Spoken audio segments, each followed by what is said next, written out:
Hi there, welcome to our first discussion-based sermon conversation. Today we're going to be looking at the passage from John 4, which is really cool because it's a passage that speaks to us a lot about what we're called to be and do as churches. So let's dive right in and take a look at this passage together. So guys, in this passage in John 4, we find Jesus sitting at the well, and the Samaritan woman approaches him. What's the deal with the Samaritans versus Jews? Like, what's the story there? I think what's cool about it is that it's like a lot of conflicts between peoples. There's a common ancestor in that Samaritans are believed to have been sort of Jews that came back from the exile, along with a little mix of the countries they came from, and sort of developed into this subculture that had roots that were common to Judaism and Israel, but at the same time had split off into their own thing, particularly in their view of Yahweh, in that there were commonalities, but also a lot of big differences that sort of incorporated other beliefs from other cultures. Yeah, so what becomes really significant, right, is that for both of these people, both for Jesus and the woman, this interaction should not be happening for a whole variety of reasons. But for Jews to associate with Samaritans, that's a no-go, and also the other way, for Samaritans to associate with Jews. So from both directions, it really is an interaction that shouldn't even have begun, and yet it does. And they're actually in Samaria. So this is Jesus kind of crossing the barrier here and doing the wrong thing by talking to her, right? Mm-hmm. And then I love that he asked her to get him some water. This could sound like rude to our ear, like, woman, get me some water. Not so during that time, right? Like that would be actually it's the opposite. It would be more like, hey, there's one of those snobby Jewish guys. What the heck is he doing talking to me, right? It's actually the same word for woman that Jesus uses when he talks to his own mom. And so It's absolutely a term of respect. How do you talk to your mom? Is that a term of respect? Exactly. That's right. I talk to my mom like I talk to my enemy. No, do you talk to your mom with that mouth? Yes, I do. All right. Absolutely. So he says to her, get me some water. And then she is rightly shocked by the whole thing. She said, what are you doing talking to me? And then what does he say to her? Like, I love how he responds to that, right? Like, he's like, you should be asking me for some water. Unpack that verse a little bit for me. Mm-hmm. I love how it really hits in with this central idea of water being a close connection to who God is and what God's blessing is. And so all throughout the Old Testament, we have this imagery of God being this spring that wells up within us, and especially in relation to the Messiah and the eventual total redemption of creation. Water is always connected to that. And so it's awesome that this conversation happens at a well, which is about the earthly water, which is what she considers to be the most important thing. But Jesus is talking about, no. I got better water. And that's just, I love that switch. I've always read this passage, like, ever since I first read it, I've thought of her as being just on the edge of snarky. Like, maybe it's just me, but I can't help but read, like, this is a woman who's been through the ringer, no doubt. Like, we find out later she's been married multiple times. That's not going to be looked on well by her community. So I got to think she's a little battle-hardened to conversations like this. So, I don't know. Are you hearing any edge in this, Grant? So I love the whole interaction, like from start to finish. It just carries a ton of meaning. There's a number of like Old Testament stories about people going to meet women at wells. So you get like Abraham, one of Abraham's servants goes and tries to find him a wife at a well, or a wife for his son rather. You get Jacob, who met Rachel at a well. You get Moses and Zipporah. So you get all these interactions, and in each of them, the immediate response is yes, like the woman goes and gets the water. And so you get this very similar interaction, and the Samaritan woman says, no, but you're a Jew and I'm a Samaritan woman. Like, it's pushback. And I love how, like, whenever Jesus gets any like opposition, no matter how great or small, he flips around with a question, right? It's just this beautiful way of addressing even like a little sort of minute pushback that the woman just kind of barely starts to really kind of push against. Oh, you're this. thirsty. Well, Yeah. you probably should have something to draw water then. Like, Maybe you should have thought about it. Maybe you should have thought about it. And well, you're gonna have a hard time getting water then. Yeah. he flips it, and I think it really is a sign of how Jesus is compassionate with people. And just to jump off of that, which a little bit early in this passage to say this, but like, a lot of times when we have a conversation with someone we don't agree with, our first instinct is to logically argue, well, how do you explain this, and how do you think about this, and can't you see you're stupid and wrong, right? But here's Jesus just going, let me ask you some questions, like let me put some stuff back on you. Let's have of course, he knows her more deeply than a normal person would know another person. He can see right into her story, but it's full conversation, and he's not toying with her. He's having a real meaningful conversation. So then and then she says this whole thing about like he says, well, you would ask me, you got some living water, and she's like, oh yeah, where are you going to get this living water? And then goes into like one of my favorite lines, oh, why don't you give me this living water so I don't have to keep hauling this bucket back and forth? Like, she's clearly not impressed. Like, oh, you've got water that lasts forever. Oh, sure you do. Problem solved, right? Like, you've invented indoor plumbing, whatever. I don't know. But this is not like the approaching of a woman who's like on the verge of giving her heart to Jesus in terms of her faith, like clearly. Sure, and I think some of the other components of the story, right? So, like you said, David, you tipped sort of toward the fact that we're going to find out that she currently, doesn't have a husband, has had multiple husbands, is probably not at the well looking for any type of conversation, right? Let alone to be asked to get what. Like, she's gone at noon. It's like the middle of the day. Interesting fact, it's actually like the same time as Jesus's crucifixion. Like it sort of overlaps, but it really, she's being drawn into this conversation. Like, at the end of the day, I don't really think she wants to talk to anybody. We've all been there. Yeah. It's the garbage man that strikes up a conversation. You're like, but I just want to take my garbage back. Or the person on the seat next to you on the plane. Like, I'm actually just going to watch a movie right now. I don't need to. But yeah, you're right. I totally think you're right. She's just like one more thing to deal with today. Yeah. Mm-hmm. Yeah. And add to that. Yeah. Go ahead. Fastest way to not have the conversation with somebody on a plane is to tell them that you're a pastor. True. Like, nobody wants to be sitting next to the pastor on a plane. No. Well, except for another pastor. Ironically, I think that's the piece that's probably rubbing her the most, is that not only do I have to talk to you because you're striking up a conversation, but you're a Jew, and I don't want to talk to you. Like, I am taught that what you believe is pagan. You think that what I believe is pagan. You think I'm a lesser person. I think you're a lesser person. So why are we having to have this conversation? And, okay. So let's jump to what I'll call the elephant in the room. It's when Jesus asks the woman, go and get your husband, knowing full well that she's not married, she doesn't have a husband, she's been married multiple times. Is he being rude here again? Like, is he like trying to make her feel embarrassed? What's going on here?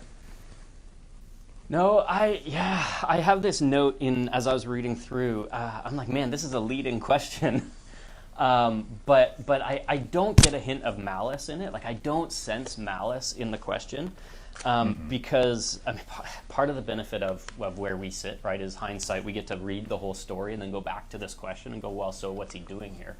And I think like this is Jesus revealing who he is. Like, that's so much of like these opening chapters in the book of John is the story of Jesus revealing himself as Messiah, and this is where this story ends up, right? So, like, to spoil the ending, right? This is Jesus beginning to reveal who he is to the Samaritan woman, and so, like, with that full picture, I don't think it is, because like he's got to start revealing, or he's got to start down the path of conversation that takes her to that realization where she says, like, sir, I can see, right? It's this beautiful image, right? Like, I can see that you're a prophet.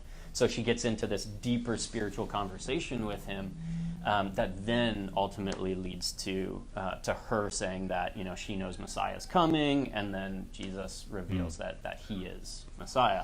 Yeah, you know what it reminds me of? It reminds me Yeah. of Jesus' conversation with Nathaniel when he says, I saw you sitting under the tree. He's like, oh, how could you have done that? He's like, you think that's impressive? Yeah. Right? It's almost the same thing. It's Just like, wait. I know you have, you know, you've been married multiple times. You're not living with your husband. What? How do you know that? It's like, Yeah. that's nothing, girl. Yeah. No, it's wait true. till And I you're think finding out. that's the coolest part about this, and where I think we can all see ourselves in this, is that Jesus knows all of us, and none of us know him fully, right? Like, this woman knows a piece of who Jesus is, but really it's nothing. She knows he's a Jew.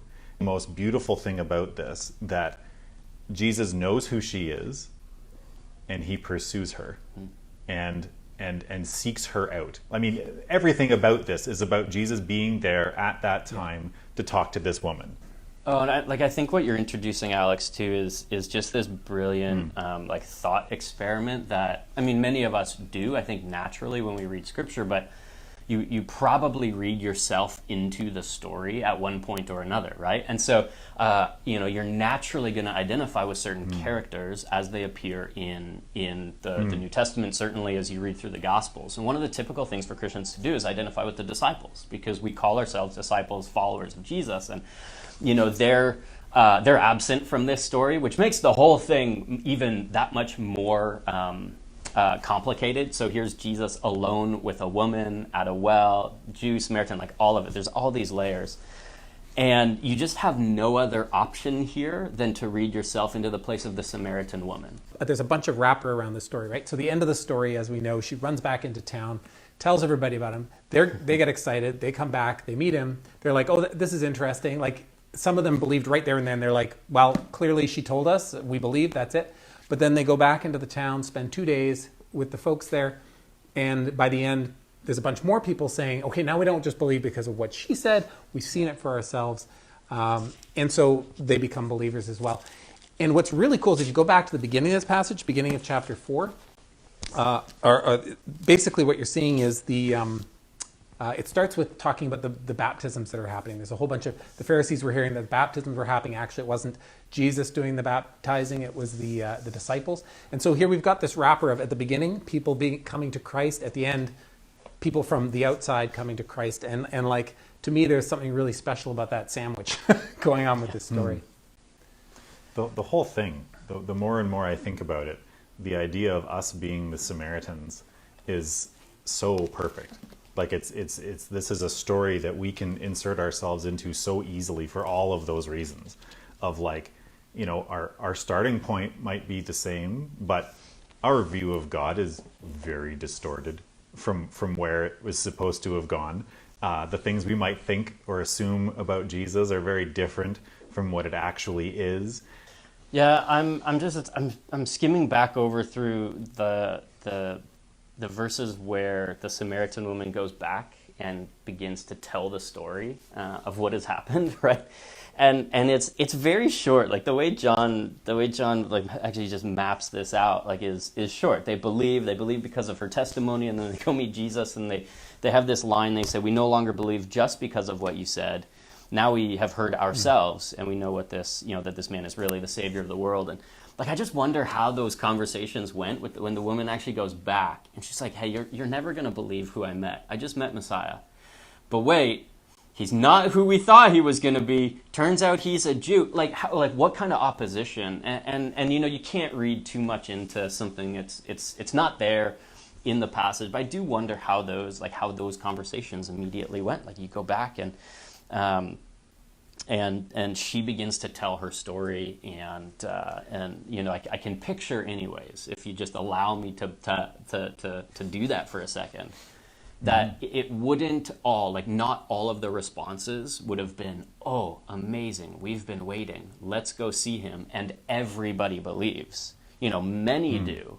But I would imagine that there's opposition. I would imagine that that's an uncomfortable thing for her to do. I would imagine, again, like because of who she is and because of what has all happened, that it's not this, she goes because she feels convicted that that's what ought to happen. But I would imagine that she goes with a little bit of trepidation in some sense. And, I think we feel maybe in that way again, you could accuse me of reading something in that's not there. But I think that that's how we feel in many ways, about the modern sort of evangelism, right? Like it is uncomfortable for many of us, for many Christians. I love what you said there about the kind of mapping it through her journey. So let's land on that for a sec, that we're the Samaritan woman, okay? She encounters Jesus, she's convicted, she believes. First thing she does, goes in and tells others about it. It's like, you're not going to believe who I met. Witnessing, testimony, everything, right? Yeah. Next step, she goes, oh, you got to come and meet him. So she introduces them to Jesus, brings them back. They meet him and they're like, oh, that's pretty cool. And then relationship and teaching, right? They get into disciple. They're basically discipling under Jesus. They're spending time with him. They're learning. And then at the end of it, they're like, okay, now I don't just believe because of the testimony I heard. I believe because of the relationship. And how amazing is that in terms of the journey of that we all want to be taking? Is like, we encounter Jesus. We're so excited. We share it. We invite people to meet Jesus by coming to worship. And then as they grow, and they encounter Jesus and grow in relationship, they become disciples and start growing. And then guess what? They're the Samaritan woman going out and telling their friends and sharing their testimony. Yep. Yeah, and I think like discipleship has become such a churchy word that we limit it to programs. Like certainly for those of us who came up in the church, like I grew up in the church. My dad's a pastor, and like for me, I came up in discipleship programs, and yet there's this natural flow to what happens here. There's this, hey, come and see. It really is like, Dallas Willard uses the word apprenticing, right? To just spend time with Jesus. Yeah. Learning to be like him, right? Learning from the master. Introducing that relationship and then helping it to grow. And I think the word introducing is so key in that. Ultimately, it's not just about her going, sit and let me tell you about it. It's about her introducing them to Jesus. Let me bring you to this guy. Let him do for you what he did for me. And a lot of the times we forget that. And let's be honest, everyone got introduced to Jesus either by their parents or somebody who invited them. So nobody started off as a believer. We all had that moment where we were born again, and we gave our lives to Christ, and that became a whole new relationship. And that's what we're seeing in this story, which I want to pivot this now into just a chat about what that means for us as churches. Because we know that as churches, we're called to be Jesus in our communities. We are the body of the church is the body of Christ in our community. And so we're supposed to be doing the kind of things he's doing for our neighbors. And so, what's the challenge for us in this passage? It means that I can't only find myself with people who make me comfortable. Right? I can't only find myself having friendships with Christians. I can't find myself only in circles where people's beliefs are going to confirm my own beliefs. Like the gospel might grow to some degree in those relationships. Sure. Are they beneficial? Yes. Like, are they edifying? Absolutely. Sure. Are we called into community? Iron sharpens iron. 100%. But when it comes to actually introducing people to Jesus, that it means being intentional about our relationships. I need to be in relationship with people who are not like me. And I think those two components, like trusting in relationship, but also being willing to say, this is what I believe. And it's one or the other that we tend to trip on. We either trip on, let me tell you why you're wrong, or let me convince you of my point of view. That's, or we go on the side of, hey, I'm going to make friends with everybody, but I'll never mention what I believe in because that might put them off. And it's like, no, it's both and. Both and is I feel like that's the title of Jesus' biography, right? Is why do you guys always make it either or, right? Like I'm just both and, guys. Like I want to be with these people. Like sometimes we get in this mindset of church that we're supposed to collect Christians, that's our job, is to just get as many Christians in one place as we can, and then it'll be good. And as Grant said, I mean, and as I said, I mean, iron sharpens iron. It's good to be around other believers who make you stronger, who challenge you, who will help you go deeper, and hold you accountable when you need to be held accountable. And none of us start the journey as believers, right? None of us start it. Like, Jesus goes out, and that's, again, the beauty of this is that, yeah, there's that response that you mentioned, David, about us needing to decide to be born again. And that's the both and of God, is that it is both him pursuing us and us responding to him. All right, so let's go back to the question. So we know that Jesus is modeling going out, building relationship, and sharing the truth. So how are we going to let that impact us in the year ahead in 2022? How are we going to let that guide our thinking as a church? Like, I just think that it's important for us to locate ourselves in our communities, right? To remind ourselves that, like, we are embodied people planted in specific communities. And, so our congregation, it pulls from Waterdown, Hamilton proper, like my wife and I, with our girls, we live on the mountain, and Burlington comes up, and, I know Family Church, like Heritage, you represent multiple communities. And I think for people just to realize that God has placed you in a specific location with specific needs, and there are people around you who you can picture, I'm sure. Do you know your neighbors? Like, do you know your neighbors' first names? Like, is it any type of relationship beyond like a wave on a Saturday morning when you're out there leaf blowing? I don't know, like, Thanks for snow blowing my driveway. right? Yeah. Like, there's just a very grounded way to go about assessing where you're at. Do you know your neighbors? Do you have conversation with them? My neighbors look very different than my family. On either side, we got the three families together. We'd span a bunch of different generations, and like, those are just good places to start. Do you know your neighbors? Are you serving your neighbors in a way that is filled with the love of Christ? Right? Are you loving the people that God has placed around you? And then I think there's this bigger question too, David. One of the reasons why we believe in this model of ministry, at least like at the outset of things now, as we said at the beginning of 22, is we believe that as churches, as local churches, bodies of believers, people wrestling through their faith, no matter kind of where on the spectrum you are, that we together are called to love and serve our city. And, so we are congregations in different areas of, but connected to, we belong to the Presbytery of Hamilton, the city of Hamilton. And I know we pull from outside those bounds, and so forgive me, but, there's something to, I think, very, just very good about churches together, coming together to serve our city and, to meet practical needs in our city, and to share the gospel at that level, to think about it at that level. So yes, it's local, even to like your own next door, and it's this call, I think, together. We represent a small portion of the church in the world, but we represent a small portion of the church in Hamilton, and so how are we going to do that together?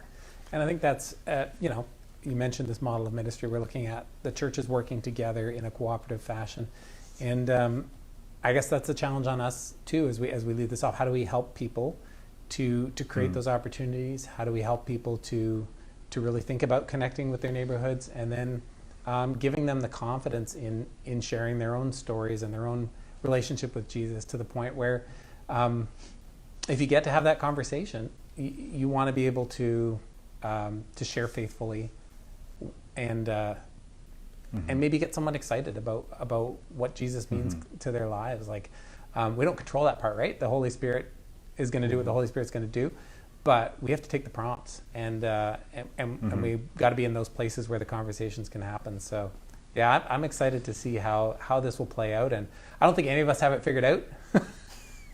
No, that's kind of I think another neat spot though is the fact that we're having these conversations at the church level, which increases our resolve or our responsibility, our intention about making sure that when people invite, they are coming to a place that is expecting them, and not a place where they are rejected for being different. Like, I think there is just an excitement or practical sense in which, like, we're talking about doing some events or some you know, whether it's an event or like a mission in the city or whatever it ends up being. There's a sense in which, you know, as we cooperate together, there's a little bit more critical mass, like to go out and just get excited about doing something beyond our walls.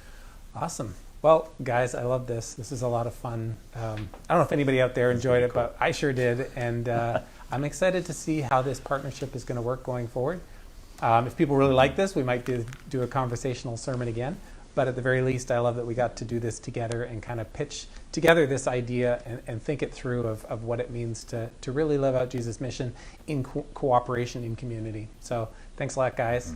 God bless y'all.